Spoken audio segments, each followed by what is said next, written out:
Hola chicas y chicos, bienvenidos a un vídeo que es la continuación del vídeo anterior de trigonometría. En él vamos a ver conceptos ya más relativos a una aplicación de la trigonometría sobre la resolución de triángulos.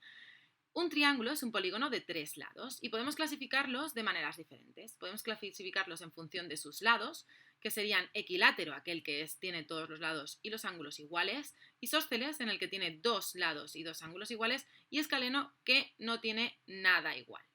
También lo podemos clasificar según sus ángulos. Acutángulo es el que tiene los 3 ángulos agudos. Habitualmente podemos imaginarnos un triángulo acutángulo como por ejemplo este de aquí. Un triángulo rectángulo es aquel que tiene un ángulo recto. Y por último, un triángulo obtusángulo es el que tiene un ángulo obtuso y los otros dos agudos. No es posible que exista un triángulo con 2 ángulos obtusos. Esta es la clasificación de triángulos. A continuación tenemos el teorema de Pitágoras. Lo expliqué en el vídeo anterior, os recomiendo que lo veáis sobre trigonometría, y ahí explico el teorema de Pitágoras. Básicamente, por recordar, es que el teorema de Pitágoras lo aplicamos en triángulos rectángulos, en los que tenemos una hipotenusa y dos catetos. Y básicamente vamos a aplicar siempre esta fórmula de aquí, que es que la hipotenusa al cuadrado va a ser igual a la suma del cateto a la suma de los cuadrados de los catetos. Y cuidado, insisto de nuevo, en que b al cuadrado más c al cuadrado no es lo mismo que b más c al cuadrado, ¿de acuerdo? Esto es un producto notable y no es lo mismo. No podemos juntar la b y la c en un mismo paréntesis, ¿de acuerdo? Esto solamente lo podríamos hacer en el caso de que tuviésemos una multiplicación, que entonces sí podríamos poner la potencia común, pero no es el caso. Por lo tanto, siempre recordad que lo que vais a tener que hacer va a ser aplicar esta fórmula de aquí. Vamos a una de las partes más importantes de esta unidad, que es la resolución de triángulos rectángulos. Resolver un triángulo es hallar el valor de todos sus ángulos y la medida de sus lados. En la resolución de triángulos rectángulos pueden darse dos casos. El primer caso es se conocen dos lados. Aplicamos para ello el teorema de Pitágoras. Calcula el lado desconocido del siguiente triángulo. Fijaos que tenemos este triángulo en el que el cateto mide 12 centímetros, la hipotenusa no sabemos cuánto vale y el segundo cateto mide 10 centímetros, que aquí no lo pone, pero mide 10 centímetros. Bien, entonces simplemente aplicamos el teorema de Pitágoras, hipotenusa al cuadrado es igual a cateto 1 al cuadrado más cateto 2 al cuadrado, sustituimos y aplicamos nuestros conocimientos de aritmética, sumamos, realizamos la raíz cuadrada y ya lo tenemos. El segundo caso sería en el que se conocen un lado y un ángulo. Un lado y un ángulo. Aplicamos entonces las razones trigonométricas. Tenemos que elegir la razón trigonométrica que relacione los datos conocidos con los desconocidos. Es decir, fijaos, a nosotros nos dan este triángulo de aquí, este que veis en pantalla, y nos dan el ángulo 30 y ¿su cateto quién? Cateto contiguo, su lado contiguo, ¿vale? Porque fijaos que el lado que toca es el cateto contiguo. Nos están dando el cateto contiguo de 30. Por lo tanto, esto significa que realmente nos están dando el coseno. Por eso en el seno de A, el cateto opuesto no lo conocemos. Y tampoco conocemos la hipotenusa. Por eso el seno no lo podemos utilizar. No obstante, el coseno sí que conocemos el cateto contiguo. Y el coseno es cateto contiguo entre hipotenusa. Hipotenusa es lo que queremos hallar. Por lo tanto, coseno de 30 es igual a 15 entre b, que es lo que queremos hallar para ir pudiendo hallar cosas. El coseno de 30 nos lo conocemos, es raíz de 3 partido por 2, y lo igualamos a 15 partido por b. Despejando, vemos que la hipotenusa es 10 por raíz de 3. Una vez tenemos la hipotenusa, ya estamos en disposición de intentar calcular, por ejemplo, el cateto opuesto. Y sí que deberíamos hacerlo. Ya sabemos que la hipotenusa, es decir, 10 raíz de 3 al cuadrado, es igual a 15 al cuadrado, más, en este caso, este lado que lo voy a llamar C, aunque en este caso a este lado yo lo hubiese llamado A, C al cuadrado, porque normalmente, chicas y chicos, los lados se nombran, si el ángulo es A, el lado es A. El ángulo B, el que enfrenta es B. Si este sería C, el que enfrenta es C. En cualquier caso, como aquí en el libro no está el libro, en los apuntes, no está bien nombrado, vamos a continuar con esta nomenclatura, en este caso. Bien, pues vamos a despejar C.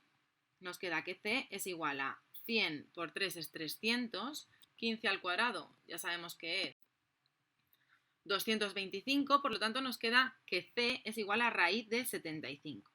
Esto ya sabéis que tenemos que simplificarlo lo máximo posible. Como 75 es 3 por 5 al cuadrado, nos queda que podemos sacar un 5 de la raíz y nos queda dentro un 3. Por lo tanto, C sería 5 por raíz de 3.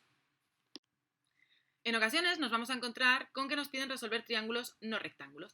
Para la resolución de triángulos no rectángulos se necesita conocer al menos 3 de sus elementos. Para resolverlos utilizaremos el teorema del seno y el teorema del coseno. El teorema del seno es este que tenéis en pantalla. En un triángulo cualquiera cuyos vértices son A, B y C se verifica la siguiente relación entre sus lados y sus ángulos. A está relacionado con el seno de A, ya sabéis que los ángulos y los lados están enfrentados de forma opuesta, ¿vale? Enfrente de A está el ángulo de A y así con el resto de lados y ángulos. Para el teorema del coseno, que también es muy importante, lo que se verifica son esta relación. Fijaos que vamos a tener, si tenemos el lado A al cuadrado, va a ser igual a los otros dos lados al cuadrado, la suma, menos 2 por los otros dos lados por el coseno del ángulo A, es decir, el ángulo al que se enfrenta A. Y lo mismo con los otros dos lados. En la resolución de triángulos no rectángulos vamos a elegir bien el teorema del seno o del coseno según los datos de que disponemos. El teorema del seno es inteligente escogerlo si, por ejemplo, se conocen dos lados y el ángulo opuesto a uno de ellos, o también si se conocen dos ángulos y un lado. El teorema del coseno es inteligente escogerlo si se conocen dos lados y el ángulo opuesto al desconocido, al lado desconocido, o también si se conocen los tres lados. Vamos a ver entonces con este ejemplo que tenéis en pantalla. Fijaos que estos datos no los tendríamos, yo los tenía apuntados para comprobar.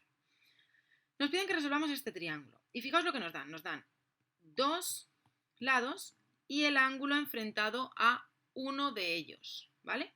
Por lo tanto, fijaos, es el teorema del seno. En cualquier caso, vosotras y vosotros lo que tenéis que hacer es escribiros las cosas que tenéis y probáis con el teorema del seno y el teorema del coseno, a ver si con alguno de ellos podéis sacar información, lo escribís. Entonces, vamos a utilizar el teorema del seno. Fijaos que para el teorema del seno, como tenemos 7 partido de seno de 120, ¿no? Podemos hallar el seno de A resolviendo, hallamos que el seno de A es 2 por raíz de 3 partido por 7. Si el seno de A es esto, con nuestra calculadora hacemos arcoseno de esto, que el arcoseno es el seno, esa es la función inversa del seno, por tanto, arcoseno de esto y nos quedará este dato de aquí, 29,67.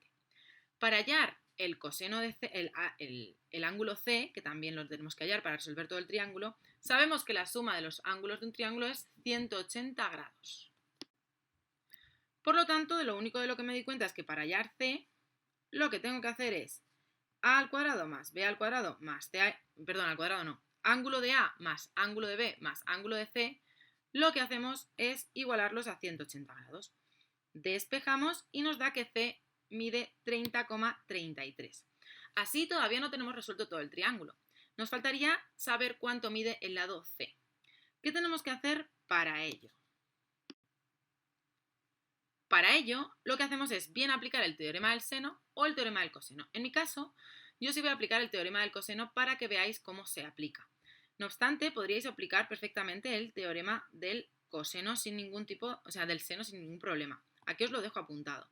Tenemos 7 entre seno de 120 es igual a C, que es lo que nos falta por saber, entre seno de 30,33. Despejaríais y os daría el valor de C. De hecho, luego lo vamos a comprobar. Si lo que queremos utilizar es el teorema del coseno, simplemente, pues fijaos, C es lo que quiero hallar, entonces escribo C al cuadrado es igual a B al cuadrado más A al cuadrado menos 2 por B por A y por el coseno del ángulo del lado, es decir, el ángulo opuesto al lado, perdón, que se enfrenta al lado. Esto lo calculamos con nuestra calculadora y nos da 16,66. Hacemos la raíz cuadrada y nos queda que el lado es 4,08. Si lo hubiésemos hecho con el teorema del seno, simplemente tendríamos que resolver eso de aquí. Nos queda que c va a ser igual a 7 por seno de 30,33 entre seno de 120. Si lo hacemos con nuestra calculadora, comprobaréis que efectivamente da también 4,08, en este caso es centímetros. Así que como veis podemos utilizar tanto el teorema del seno como el teorema del coseno.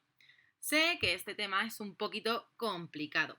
Por lo general nos encontraremos con problemas y la trigonometría realmente nos sirve para resolver problemas en los que interfieren elementos que no podemos calcular de otra manera que no sea aplicando la trigonometría, como por ejemplo calcular la altura de una montaña o la altura de un sitio al que no podemos acceder. También en astronomía la trigonometría ha sido fundamental para el descubrimiento tanto de planetas como de distancia entre ellos. La trigonometría es una parte de la matemática muy interesante, aunque también es muy complicada. Aún así, no os recomiendo que la abandonéis. Mi consejo es que sigáis y persistáis en el trabajo. Ya sabéis que la única clave del éxito es el esfuerzo. Hasta luego.